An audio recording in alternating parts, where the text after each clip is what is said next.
নমস্কার বন্ধুরা, তোমরা কেমন আছো? আশা করি তোমরা খুব ভালো আছো। আমি আবার চলে এসেছি আমাদের সনাতন ধর্মকে কেন্দ্র করে এবং ভগবানকে কেন্দ্র করে কিছু কথা নিয়ে।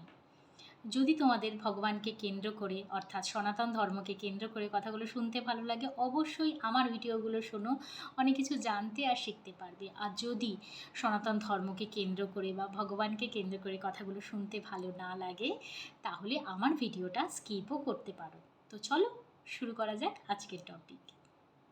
আজ আমি তোমাদের সামনে ধ্যানের বিষয় নিয়ে এসেছি, যাকে বলে মেডিটেশন। আমরা এখন প্রত্যেকেই চাই মেডিটেশন করতে, তাই না? তার জন্য নানা প্রকারের মেডিটেশন সেন্টারে গিয়ে আমরা ট্রেনিং পর্যন্ত নিই যে আমরা মেডিটেশন করব, তারপরে ভগবানের দর্শন করব। অনেকেরই এরকম মনে থাকে। তারপরে আমরা অ্যাস্ট্রাল ট্র্যাভেল করব, অনেক কিছু থাকে, তাই না? মেডিটেশনের মাধ্যমেই তো সব কিছু করা যায়, তা আমরা জানি, কিন্তু ভালো করে মেডিটেশনটা কীভাবে করতে হয় জানি না। আমি কিছুটা শিখেছি, খুব ভালো করে আমিও পারি না, কিন্তু যতটুকু শিখেছি সেইটুকু তোমাদের মধ্যে আমি দিতে চাই। কি শিখেছি, কেমনি করে ধ্যান অর্থাৎ মেডিটেশন করতে হয়। আমি বিরাট কিছু জানি না, কিন্তু এটুকু বুঝতে পেরেছি, যেইটুকুই বুঝতে পেরেছি সেইটুকু চলো আজ তোমাদের সাথে শেয়ার করি। আশা করি তোমরা অনেক কিছু জানতে আর শিখতে পারবে। দেখো, আমরা যখনই মেডিটেশন করতে বসি, যেমন সকালবেলা বা সন্ধেবেলা, এরকম এই দুটো টাইমেই বেশিরভাগ করা হয় মেডিটেশন, কিন্তু আমি কিন্তু রাত্রিবেলায় করি। হ্যাঁ, কেন? তার কারণ হচ্ছে সকালবেলাতে করলেও ব্রহ্ম মুহূর্তে করা যায়, ব্রহ্ম মুহূর্তে করাটা খুব ভালো। এবার দেখো, আমি যেহেতু একটা হাউসওয়াইফ, তাই আমার বাড়ির অনেক কর্তব্য থাকে, সেইগুলো করতে হয়। বাচ্চা স্কুলে যাবে, তার টিফিন বানাতে হয়, নানা প্রকারের ঘরের কাজ যেগুলো থাকে, হাজব্যান্ড অফিস যাবে তার জন্যও করতে হয়। তো বাড়ির রান্না বান্না, ঘর পরিষ্কার করা, ঠাকুর পুজো দেওয়া, টাইম হয়ে যাচ্ছে, দেরি হয়ে যাচ্ছে। আজকাল আবার একটু তাড়াতাড়ি কাজ করতে হয়, প্রচুর গরমও পড়েছে। তো নানা প্রকারের না মাথায় প্রেশার আসতে থাকে। যখন তুমি মেডিটেশন করবে তখন কিন্তু কোনো রকম প্রেশার তোমার মাথায় নেওয়া যাবে না, যে এই মেডিটেশন 10 মিনিট পর্যন্ত আমি মেডিটেশন করব, তারপরে কিন্তু আমার ওই কাজটা করতে হবে, বা আমি শপিং করতে যাব। ভাবলাম তোমার কোনো কাজ নেই, অ্যাটলিস্ট তুমি শপিংটা করো, সেটাও তোমার মাথার মধ্যে একটা হেডেক হয়ে থাকবে। 10 মিনিট পর্যন্তই কিন্তু আমি মেডিটেশন করব, 10 মিনিট পরে কিন্তু আমাকে শপিংয়ে যেতে হবে। এরকম নিয়ে কিন্তু, এতগুলো মাথায় বোঝা নিয়ে কিন্তু মেডিটেশন হয় না, ঠিক আছে? আজকাল সবাই মেডিটেশন সেন্টারে যায়।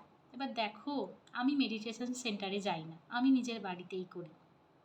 ধ্যান করতে মেডিটেশন সেন্টারে কেন যাব? এতটাই কমজোর হয়ে গেছি? ধ্যান কি? কিছুই না, খুবই সামান্য একটা জিনিস, কিন্তু সেই জিনিসটাকে আমরা একসেপ্ট করতে পারি না, ঠিকভাবে অ্যাডজাস্ট করতে পারি না। সেই জন্য আমাদের ছুটতে হয় মেডিটেশন সেন্টার। এবং তার জন্য দেখো, ফ্রিতে তো কিছু হয় না। তুমি একটা মেডিটেশন সেন্টারে যাবে, সেখানে তো তোমাকে কিছুটা টাকা দিতেই হবে। তো চলো, ফ্রিতে কিছু টিপস তোমাদের আমি দিয়ে দিই, যাতে তোমরা বাড়িতেই ধ্যান করতে পারো। তোমাদের কিছু টাকা, যেটা সরি, যেটা বেকার নষ্ট হয়ে যাচ্ছে, সেটা যাতে না হয়। চেষ্টা করবে ব্রহ্ম মুহূর্তে ধ্যান করতে, যদি তোমাদের কাজবাজ না থাকে। আর যেমন আমাদের মতন অনেক হাউসওয়াইফ থাকে, বা যারা চাকরিজীবী তারাও থাকে, যাদের কাছে অতটা সময় থাকে না ধ্যান করার অর্থাৎ মেডিটেশন করার, তখন তাদের একটা এমন সময় নিতে হবে যেই সময়তে তারা ফ্রি থাকবে, ঘন্টার পর ঘন্টা ফ্রি থাকবে। যেই সময় তাদের কেউ ডাকবে না, রে আমাকে এক গ্লাস জল দে, আমাকে এটা করে দাও, আমাকে ওটা করে দাও, ঠিক আছে? এরকম একটা টাইম বার করে নেবে। ধ্যান দিনের বেলাও করা যেতে পারে, রাত্রিবেলাও করা যেতে পারে, বশর্ত তুমি যেই সময় ফ্রি আছো। যেমন 5-6 ঘন্টা ফ্রি, 7 ঘন্টা ফ্রি, তোমাকে ডাকার কেউ নেই এখন সেই সময়। যেমন আমি রাত্রিবেলায় করি, রাত্রিবেলা আমি মোটামুটি 11:30টার পর থেকে, কখনো কখনো আমি 12টাতেও বসি, কখনো কখনো রাত্রিবেলা 12:30টার সময়ও বসি। তো এই হলো আমার টাইমিং, তোমরা তোমাদের টাইম মতন করে নিও। সেটা হলো, এইবার বলছি, দেখো ধ্যানের মাধ্যমে অনেকে জাপও করে, যেমন আমি করি, ঠিক আছে? এবার জাপের মাধ্যমে মানুষ কি চায় জানো? মানুষ চায় ভগবানের দর্শন হবে, ঠিক আছে? ভগবানের দর্শন হবে, ভগবান আমার কাছে আসবে, আমাকে দর্শন দেবে, আমি ভগবানের কাছে এইগুলো চাইবো, ওইগুলো চাইবো, ঠিক আছে? এই সমস্ত চিন্তাভাবনা থাকে, স্পেশালি যারা ধ্যানের মাধ্যমে মানে ধ্যান করাকালীন জাপ করে। আচ্ছা, যারা শুধু মেডিটেশন করে তাদের এই চিন্তাভাবনা থাকে, মাথার মধ্যে নানান প্রকারের চিন্তাভাবনা থাকে। আমি যেমন শুনলে একটু আটপাটা লাগবে, কিন্তু এরকম চিন্তাভাবনা এসে যায়। হ্যাঁ, আমি আমি সুন্দর, আমি যৌবন, আমার বয়স কম, আমি বৃদ্ধ, ঠিক আছে? যারা বৃদ্ধ, আমি মোটা, আমি রোগা, আমার সংসারে এই ঝামেলা, আমার বর এই বলেছে, আমার পাড়া প্রতিবেশী এই বলেছে, কালকে আমি ওর প্রশ্নের উত্তর দেব, কালকে আমার অফিস আছে, কালকে স্কুলে গিয়ে কি করতে হবে, মানে এরকম টাইপের আজগুবি টাইপের কিছু কিছু প্রশ্ন যখন মানুষ মেডিটেশন করে সেই সময় কিন্তু মাথায় আসতে থাকে। হ্যাঁ, শুনলে অবাক, কিন্তু এটা বাস্তব কথা, যারা করে তারা জানে, আজগুবি আজগুবি টাইপের প্রশ্ন আসে। তো তোমাদের আমি বলি, যখন তোমরা ধ্যান করবে তখন কোনো প্রকারের এই সমস্ত জিনিস কিন্তু নিজে থেকে মনে করবে না। এবার দেখো, চলে আসলে তো কিছু করার থাকে না, একটা সময় আসবে, যেমন চলে এসেছে নানা প্রকারের প্রশ্ন, সেগুলো একটা সময় আসবে, ধ্যান করতে গিয়ে ওরা চলেও গেছে। তোমাকে ভাবতে হবে তুমি শূন্য, তোমাকে নিজেকে ভাবতে হবে শূন্য। যেমন আমার হাত আছে, আমার পা আছে, আমার শরীর আছে, আমার চোখ আছে যার দ্বারা আমি দেখতে পাচ্ছি, মুখ আছে যার দ্বারা আমি কথা বলতে পারছি, আমি একটা আত্মা হচ্ছি, আমার শরীরে একটা আত্মা বিরাজমান, ঠিক আছে? আমি ইয়াং, আমি এই সেই কোনো কিছু না, তুমি শূন্য, তুমি একটা মেয়ে, তুমি একটা ছেলে, এই সমস্ত কোনো কিছুই না, তুমি একটা শূন্য যদি নিজেকে ভাবতে পারো, তুমি কিছুই না। এটা তুমি যখন ধ্যান করতে বসবে তখন তুমি নিজেকে ভাববে শূন্য, তুমি কোথাও বিলীন হয়ে গেছো, তুমি এই বায়ুমণ্ডলের মধ্যে ধ্যান করাকালীন বিলীন হয়ে গেছো, অর্থাৎ তোমার মাথার মধ্যে তখন কোনো প্রকারেরই কিন্তু প্রশ্ন আর ঘুরবে না, তোমাকে নিজেকে মনে করতে হবে শূন্য। এবার এই জিনিসটা কখন আসে? চট করে আসে না, যারা ধ্যান করে তারা জানে, এটা কিন্তু চট করে আসে না, এটা বারংবার প্র্যাকটিসের মাধ্যমে আসে। আর এটা যদি তোমরা ভেবে থাকো আমি 10 মিনিট ধ্যান করলাম, 10 মিনিটে আমি পারফেক্ট হয়ে যাব, দিদি বলেছে বারবার প্র্যাকটিস করলে হয়ে যাবে, 10 মিনিট ধ্যানে কিছু হয় না। অনেকে বলে তোমার বয়স যত তত মিনিট করতে, অর্থাৎ তোমার যদি 20 বছর বয়স হয় তো 20 মিনিট করবে, কারোর 40 বছর বয়স হলে সে 40 মিনিট করবে। মিনিমাম ধ্যান 1 ঘন্টা করতেই লাগে।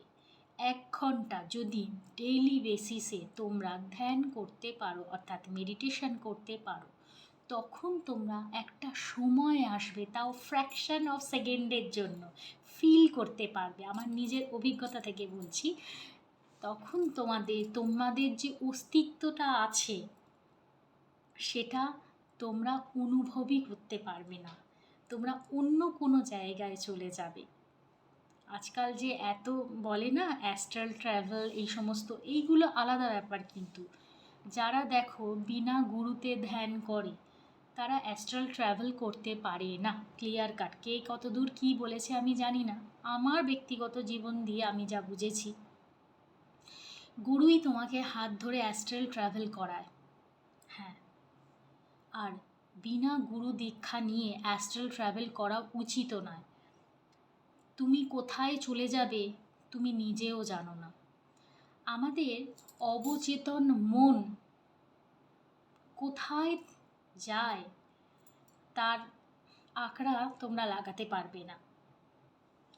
আরও কিছু বলে দিই, মনটা আস্তে আস্তে আস্তে আস্তে স্থির হবে। প্রথম অবস্থায় যখন ধ্যান করবে তখন আস্তে আস্তে আস্তে আস্তে তোমরা চিন্তা ভাবনাগুলো ঢুকতে শুরু করবে। ওই বলেছে, ওই বলেছে, কালকে আমি ভাত রান্না করেছি, পরশুদিন মাছ করব, তারপরের দিনকে কি হবে, স্কুলে চলে যাবো, মানে কোনো কোনো মাথা মুন্ডু থাকে না। হ্যাঁ, কোনো কিছু বোঝা যায় না, এমন এমন ধরনের প্রশ্নগুলো মাথার মধ্যে এসে যায়। ধ্যান এমন একটা জিনিস না, একে নিয়ে বলতে গেলে হয়তো ঘন্টার পর ঘন্টা কেটে যাবে, কিন্তু তাও হয়তো আমি ভালোভাবে এক্সপ্লেন করতে পারবো না। তাও আমি তোমাদের বলছি, যেমন আমরা মানে ফর এক্সাম্পল আমি বলছি, আমরা বাগানে, প্রত্যেকেরই বাগানে তিতলি দেখেছো, অর্থাৎ প্রজাপতি উঠতে দেখেছো ফুলের পাশে। এবার আমরা কত চেষ্টা করি প্রজাপতিটাকে ধরার জন্য, কিন্তু আমরা কিন্তু ধরতে পারি না। অপরদিকে যখন আমরা শান্ত হয়ে চুপ করে বসে যাই ওই বাগানের পাশে, একটা সময় আসে তিতলি নিজে থেকে তোমার গায়ে বসে। ধ্যানটা ঠিক সেই রকম। আমরা যদি ভাবি আমরা ধ্যান লাগাচ্ছি, এক্ষুনি ধ্যানে আমরা মগ্ন হয়ে যাব, এক্ষুনি শূন্যে বিলীন হয়ে যাব, হয় না। আর 10 মিনিট 15 মিনিটে কিছুই হবে না। সেটা যদি 1 মাস ধরেও করো তাও কিছু হবে না। মিনিমাম ধ্যান করতে গেলে, মিনিমাম মেডিটেশন করতে গেলে 1 ঘন্টা তোমাকে এভরিডে প্র্যাকটিস করতে হবে। তারপরে একটা সময় আসবে যে সময় ভগবান তোমাদের মানে এগুলো সবই তাকে রিলেটেড, ঠিক আছে, এটার একটা আলাদা পার্ট আছে, অত তো সম্ভব না। যখন তোমাদের সময় হবে সেই সময় তোমরা নিজেরাই বুঝতে পারবে তোমরা ধ্যানে লীন হয়ে গেছে, এবং তখন কিন্তু তোমরা অনেক কিছু দর্শনও করতে পারবে। আর যদি তোমাদের গুরু দীক্ষা থাকে, ঠিক আছে, তাহলে সেই গুরু তোমাদের সেই সময় অ্যাস্ট্রাল ট্রাভেলও করাবে এবং নানা প্রকারে নানান ডাইমেনশনে নিয়ে চলে যাবে। হ্যাঁ, তো সেটা আলাদা ব্যাপার, সেই হয়েছে ব্যাপার। আর একটা এক্সাম্পল বলে দিই, ভগবান বুদ্ধের এক্সাম্পল খুব ভালো মেডিটেশনকে কেন্দ্র করে একটা আছে, জানো তো। তোমরা প্রত্যেকেই জানো ভগবান বুদ্ধ নিজের সংসার জীবন পরিত্যাগ করে দিয়েছিল এবং সাধু জীবনের নির্বাচন করেছিল, এবং সাধু হওয়াকালীন তার জীবনে অনেক সংঘর্ষ এসেছিল, ঠিক আছে, খেতে পর্যন্ত পেত না, অনেক কিছু আছে। এখন ভগবান বুদ্ধকে নিয়ে বললে সেটাও অনেকটা বড় হবে, আমি শর্টে বলে দিচ্ছি। তো যাই হোক, ভগবান বুদ্ধ অনেক তপ করতে শুরু করে, অনেক কঠোর পরিশ্রম করতে শুরু করে, জাপ তপ সবই করেছিল ভগবানের দর্শন করার জন্য। সে খালি ভগবানকে দর্শন করতে চেয়েছিল। সে সবাইকে বলে ফিরত, মানে যারা যারা গুণী মানে যারা যারা মানে জ্ঞানীরা ছিল না, মানে সাধু ক্যাটাগরি যাদের, তাদের জিজ্ঞাসা করতো তুমি কি ভগবানকে দর্শন করেছো। এটা কিন্তু ভগবান বুদ্ধ এদের জিজ্ঞাসা করতো। সে ভগবানের দর্শন করতে চেয়েছিল। তো তার জন্য যে যা বলেছে সেরকমভাবেই সে তার তপ সাধনা চালিয়ে গেছে, কিন্তু কখনো ভগবানের দর্শন তিনি করতে পারেননি। এবার একটা সময় থাকে, একটা মানুষ বছরের পর বছর খেটে যাচ্ছে খেটে যাচ্ছে খেটে যাচ্ছে, একটা সময় আসে তার এনার্জিটা ডাউন হয়ে যায়, সে আর পারে না। সে তখন ভাবে তার এখন বিশ্রামের দরকার, সে আর পারছে না। এমনই সময় ভগবান বুদ্ধ ঠাকুর একটা নদীর পাশে ধোকে হারে শুয়ে পড়েছিল। এতদিন পর্যন্ত কি সে কিন্তু জ্ঞানের আশায় খুঁজে বেড়াচ্ছিল, জপ করছিল, তপ করছিল, মানে কিছুতেই কিছু করতে পারছিল না। তারপর ওই শোয়া অবস্থাতে ভগবান বুদ্ধ ঠাকুর নিজের জ্ঞান প্রাপ্তি করে ধ্যানের মাধ্যমে, তাও শোয়া অবস্থায়। তো ডিপেন্ড করে তোমার উপরে, তোমাকেও মানে এই পথটা খুব টাফ গো।